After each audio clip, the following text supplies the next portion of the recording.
Добро утро с БНТ2. Днес си говорим освен за космонавтика и за електричество.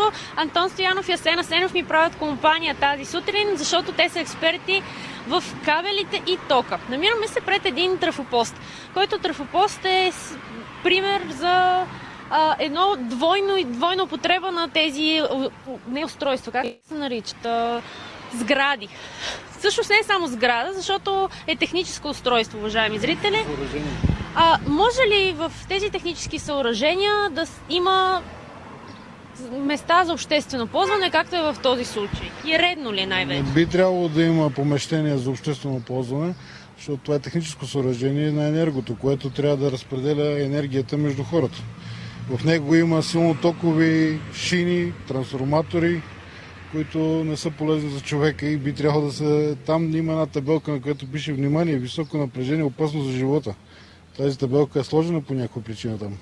В малките квартали, обикновено по-крайните, има магазинчета за алкохол и цигари обикновено, които са точно в такива трафопостове. Кой разрешава тяхната употреба по този начин? За този въпрос трябва да се обърнете към общините. Нямам си на идея кой ги разрешава. Не би трябвало да се разрешават, но се разрешават. Често в столицата виждаме отворени трафопостове с липсващи врати. До какви аварии може да доведе това?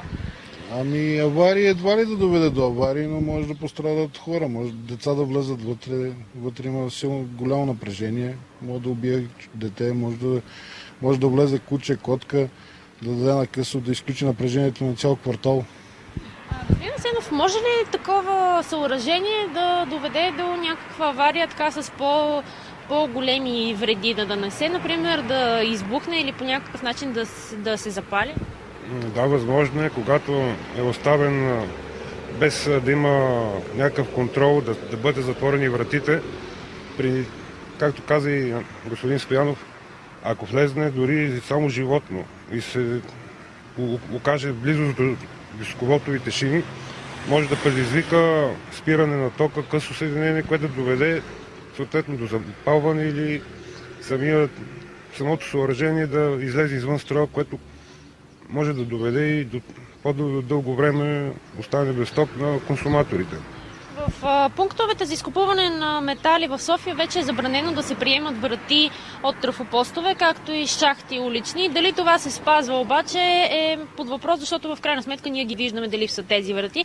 В момента сме, както вече ви казах, в сухата река и тук проблем висящите кабели рядко има. В центъра на София обаче, например в един квартал като Лозенец, може да видим висящи кабели навсякъде, направо една мрежа от кабели.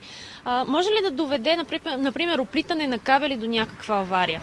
До авария едва ли. Тези кабели са нисковолтови, така че едва ли да доведе до някаква авария, но не е приятно. Не е приятна гледката. Има ли някакви критерии за опъването на тези кабели? На каква височина, например, трябва да бъдат поставени? Значи има критерии за опъване на тези кабели. По принцип те трябва да са опънати по стълбове или монтирани с специални скоби или пък вкарани под земята в специални тунели. Но това не се изпълнява от кабелните оператори, които обслужват тези мрежи. По-лесно е да си ги опънат по фасадите на сградите, между дърветата и така нататък, което никаква приятна гледка. Това по принцип са телефони, интернет и така нататък.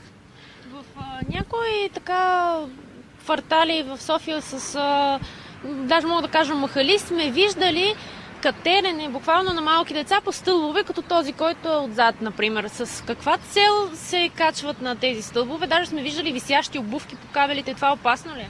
Обувките са много опасни, защото при едно намокряне може да се прехвърли, специално за тези кабели, които са високоволтовите, при едно намокряне на връзките на тези обувки може да прехвърли искра, да даде на късо, да се скъсат кабели, което ще доведе първо до спиране на тока, второ авария, трето падналия проводник на земята може да удари някой да го убие. И един последен въпрос. Виждали сме пак в тези махали как се хвърлят жици към основните кабели с цел да се краде ток. Може ли да бъде опасно това? Естествено, че може да бъде опасно. Винаги може да прехвърли искра и да даде на късо и да убие човек. Кражбата става с така наречените куки. Но в по-голямата част на София вече са подменени тези кабели с изолирани, така че вече това не се получава. Тук специално в този квартал, преди години имаше такъв проблем, просто се плащаха луди пари на хора, които що-горе са запознати с тази работа, да закачат куки, за да могат хората да се отопляват от махалата без да плащат ток. Благодаря ви много за тези ценни съвети. Въобще извода от тази наша среща е, че с тока шега не бива.